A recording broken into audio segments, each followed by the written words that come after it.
Bismillah, alhamdulillah, wassalatu wassalamu ala rasulillah, amma ba'd. Kita melanjutkan pembahasan dari Haqibah Fiqh Siyam wa Asrarihi, seri pembahasan fikih puasa dan juga rahasianya dalam bentuk bagan atau tasjir yang ditulis oleh Syekh Asaduddin Al-Ayyubi hafizahullahu ta'ala, yang mana tasjir atau pembahasan ini sesuai dengan mazhab Al-Imam Asy-Syafi'i. Pembahasan kali ini kita memulai dari pembahasan Salatul Tarawih. Salatul Tarawih.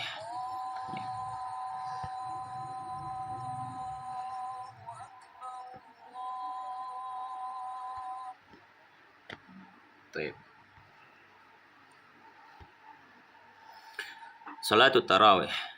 At-Tarawih berasal dari kata tarwihah. Tarwihah jamaknya adalah tarawih, yang maknanya adalah istirahah atau istirahat. Dinamakan salat tarawih karena dulu pada awal-awal pelaksanaannya salat tarawih dilaksanakan, dan di setiap 4 rakaatnya maka para jamaah dan juga imam istirahat karena saking panjangnya durasi mereka berdiri untuk salat. Dan salat tarawih ini adalah termasuk salah satu sunnah yang sangat ditekankan ketika orang menjalankan ibadah puasa di bulan Ramadan, di mana Nabi Shallallahu Alaihi Wasallam menyampaikan dalam hadis yang sahih, man qama ramadhana imanan wahtisaban ghufira lahu ma taqaddama min dzanbihi. Siapa yang berdiri di bulan Ramadan, maksudnya berdiri untuk sholat tarawih di bulan Ramadan karena iman dan mengharap pahala, maka dia akan diampuni dosa-dosa yang telah lalu. Maka di sini disebutkan salatut tarawih, di bawahnya takhtassu bi Ramadan. Dia hanya khusus dilakukan di bulan Ramadan. Dilakukan di bulan Ramadan salat tarawih. Maka di sini pembahasan salat tarawih terbagi menjadi 3 pokok bahasan. Yang pertama tentang hukumnya, yang kedua tentang waktunya, yang ketiga tentang jumlah rakaatnya. Maka pembahasan yang pertama adalah hukmuha, hukum dari salat tarawih. Di bawahnya ditulis hukmuha sunnatun. Hukum salat tarawih adalah sunnah. Hukum salat tarawih adalah sunnah dan bukan satu kewajiban. Bahkan Nabi Shallallahu Alaihi Wasallam pernah salat di malam hari di bulan Ramadan, kemudian diikuti oleh beberapa jamaah, dan beliau melaksanakan sampai 3 hari atau 4 hari, kemudian beliau tidak melaksanakan lagi. Dan beliau ketika ditanya, maka beliau menyampaikan, aku khawatir apabila sholat tarawih ini diwajibkan atas umatku. Dan hukum sholat tarawih adalah sunnah, dan watusannu di bawahnya ada pembahasan watusannu jama'atan, dan disunahkan pula dikerjakan secara berjamaah. Maka sholat tarawih disunnahkan dikerjakan secara berjamaah. Ya, berbeda halnya dengan sholat tahajud biasa. Kalau sholat tahajud biasa, hukum berjamaah tidaklah sunnah tapi boleh saja. Namun untuk sholat tarawih maka hukumnya adalah disunnahkan. Hukumnya adalah disunnahkan. Sebagaimana hal ini yang disampaikan oleh sahabat Umar bin Khattab radhiyallahu ta'ala anhu ketika kaum muslimin dikumpulkan oleh beliau di zamannya, di Khalifah Umar, ketika sholat tarawih dalam satu imam, yaitu diimami oleh sahabat Ubay bin Ka'ab radhiyallahu ta'ala anhu. Kemudian beliau mengatakan, ni'matus sunnah hadhihi, ini adalah ni'matu bid'ah hadhihi, ini adalah hal baru yang paling baik. Ya, hal baru yang paling baik, yaitu apa? Salat tarawih secara berjamaah. Maka ini termasuk kesunahan dari Al-Khalifah Umar bin Khattab. Kemudian pembahasan yang kedua adalah waktunya. Waktu salat tarawih kapan? Waktu salat tarawih fi Ramadan, di bulan Ramadan, min ba'di salatil isya, setelah salat isya, ila tulu'il fajri, hingga terbitnya matahari, hingga terbitnya fajar. Ya, hingga terbitnya fajar sebelum waktu subuh. Maka salat tarawih karena dia masuk dalam kategori qiyamul lail, salat malam, maka dilakukan setelah salat isya. Dilakukan setelah salat isya. Ya. Ketika sholat isya belum dilaksanakan, maka tidak dianggap orang melakukan sholat tarawih. Kemudian Pembahasan yang ketiga adalah rakaatuha, jumlah rakaatnya. Jumlah rakaat salat tarawih di sini disebutkan isrun, ada 20 rakaat. 20 rakaat untuk salat tarawih yang sunnah dalam mazhab al-Imam Asy-Syafi'i. Landasannya apa? Landasannya adalah apa yang terjadi di zaman Khalifah Umar bin Khattab radhiyallahu ta'ala anhu, dalam riwayat yang disebutkan oleh Imam Al-Baihaqi dalam kitab sunannya, bahwasanya tarawih yang dilaksanakan di zaman sahabat Umar bin Khattab radhiyallahu ta'ala anhu adalah sebanyak 20 rakaat. Dalam riwayat lain 23 rakaat dan 3-nya adalah witir. Maka yang sunnah adalah 20 rakaat salat tarawih dan ditambahi 3 witir, maka jumlahnya menjadi 23 rakaat. Adapun hadis dari Sayyidah Aisyah radhiyallahu ta'ala anha, bahwasanya makanan Nabi sallallahu alaihi wasallam yazid fi Ramadan atau fi ghairi Ramadan ala 11 raka'atan, Nabi sallallahu alaihi wasallam tidaklah menambah lebih dari 11 rakaat, maka ini hadisnya muhtamal. Hadisnya muhtamal, bisa jadi ini bukanlah salat tarawih, tapi bisa jadi itu salat tahajud Nabi sallallahu alaihi wasallam sendiri, ya. Maka dalam mazhab Syafi'i yang dianjurkan adalah 20 rakaat. Dan bahkan beberapa ulama menulis risalah yang khusus tentang hal ini. Di antaranya adalah Syekh Abdul Syakur, ya, Sinuri At-Tubani, ya, beliau ulama asal Tuban dari Jawa. Beliau menulis kitab Kasyfut Tabarih yang menjelaskan tentang kesunahan salat tarawih sebanyak 20 rakaat.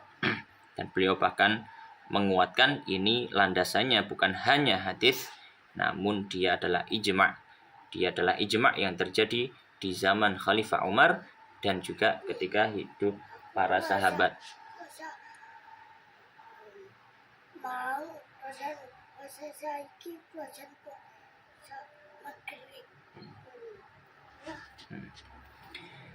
Baik. Dan ada tambahan pembahasan, disunnahkan juga untuk menutupnya dengan witir, ya, menutupnya dengan witir 3 rakaat hingga jumlahnya menjadi 23 rakaat. Dan juga disunahkan ketika rakaat terakhir di salat witir di pertengahan Ramadan hingga akhir membaca doa kunut witir yang sebagaimana hadisnya diriwayatkan oleh sahabat Al-Hasan radhiyallahu ta'ala anhu, ya. Beliau menyampaikan hafidtu min Rasulullah sallallahu alaihi wasallam du'aan atau hafidtu Rasulullah sallallahu alaihi wasallam ma'aqulu fil witr atau kama qala radhiyallahu ta'ala anhu, aku menghafal dari Nabi sallallahu alaihi wasallam apa yang baca saat salat witir. Kemudian beliau membaca doa, ya, Allahumma hdina fi man hadait wa afina fi man afait wa tawallana fi man tawallait, dan seterusnya. Dan untuk doa witir maka boleh menambah doa-doa yang lainnya.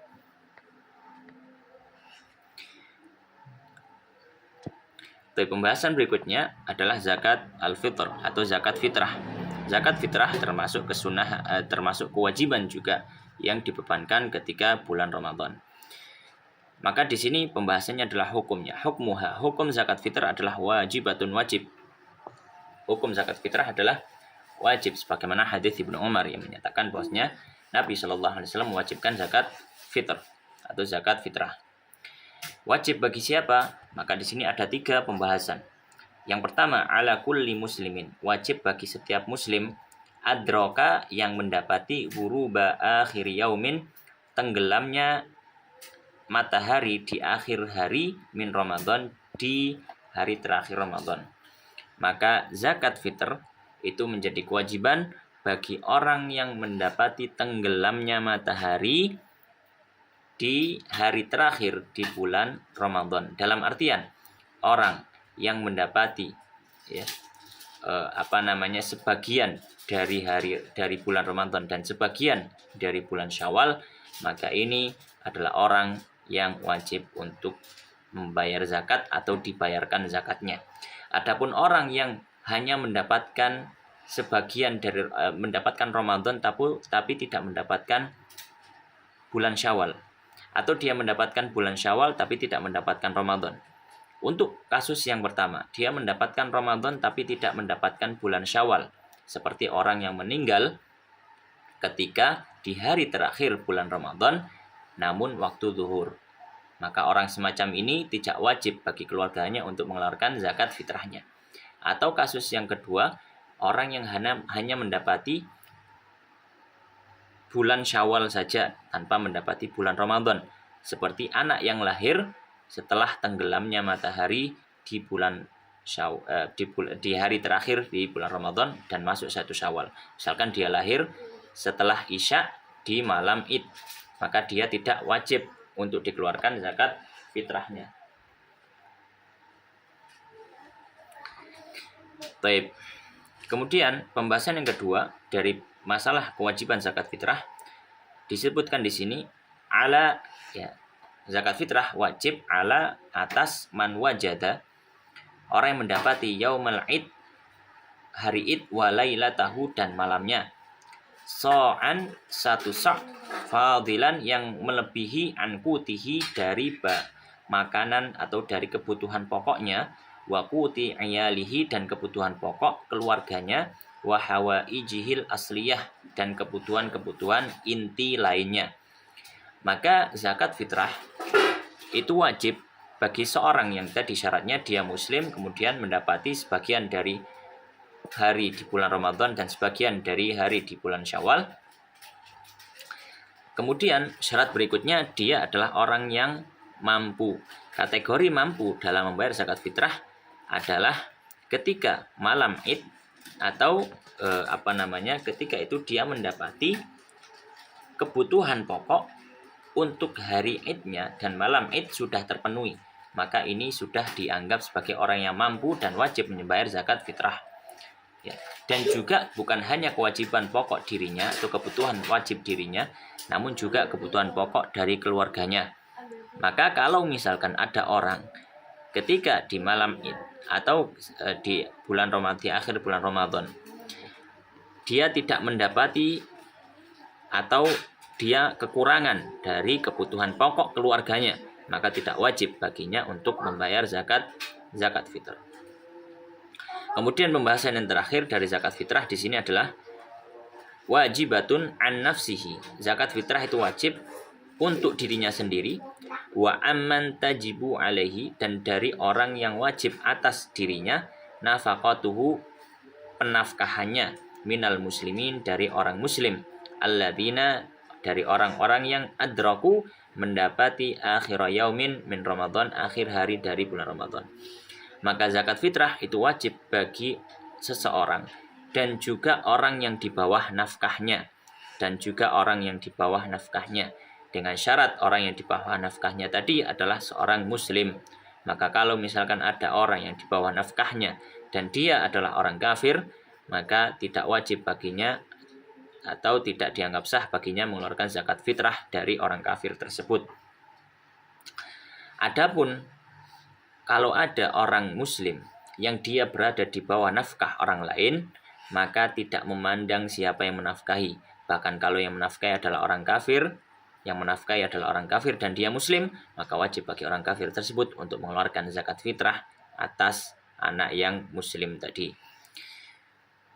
Jadi zakat fitrah ya adalah kewajiban bagi seseorang dan juga orang yang dia nafkahi. Ya. Dan orang yang dia nafkahi. Maka tidak wajib zakat fitrah bagi orang yang masih dinafkahi oleh orang lain, karena kewajiban zakat fitrahnya berada di tanggungan orang yang menafkahi. Demikian pembahasan kali ini. Wallahu ta'ala a'lam.